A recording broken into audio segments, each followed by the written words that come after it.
রমজান মাস আল্লাহ তাআলা আমাদেরকে কেন দিলেন? আল্লাহ রাব্বুল আলামিন বলেন, ইয়া আইয়ুহাল্লাযীনা আমানু,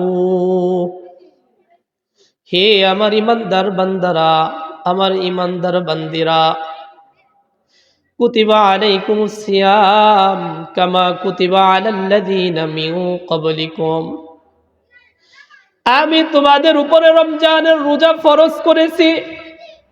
কে ফরজ করছেন রোজা?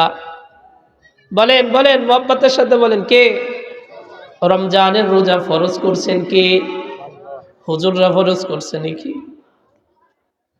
যে ইমাম সাহেব কইছে রোজা রাখার জন্য, মন চাইলো রাখলাম, না মন চাইলে নাই। ফরজ করছেন কে? আরে আওয়াজ দিয়ে বলেন, কে? আল্লাহর নাম নিতেও যে আপনাদের ভয় লাগতেছে নাকি? বলেন, মুহাব্বতের সাথে বলেন, কে? আল্লাহ ফরজ করছেন রমজানের রোজা।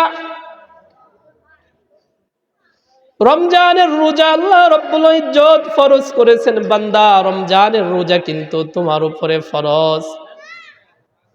আল্লাহ রমজানের রোজা ফরজ কেন করলেন? আল্লাহ রব্বুল আলামিন বলেন, লাআল্লাকুম তাত্তাকুন। বান্দা, তুমি মুত্তাকি হবা, তুমি ফরেজগার হয়ে যাবা।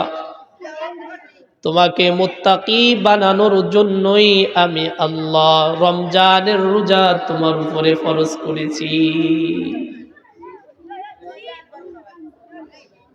মুত্তাকি হওয়ার জন্য রমজানের রোজা আপনার উপরে, আমার উপরে আল্লাহ রব্বুল ইজ্জত ফরজ করেছেন, আমরা যেন মুত্তাকি হতে পারি।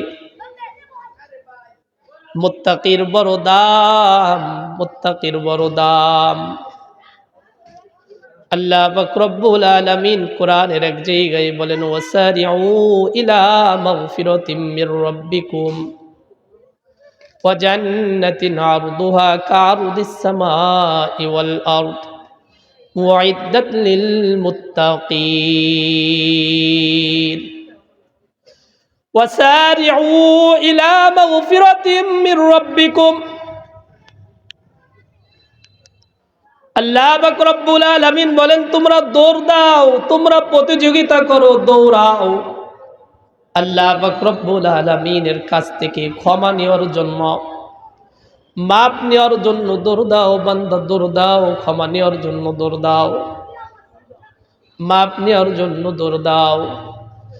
আল্লাহ পাক রব্বুল আলামিনের কাছ থেকে জান্নাত নেওয়ার জন্য বান্দা দৌড় দাও।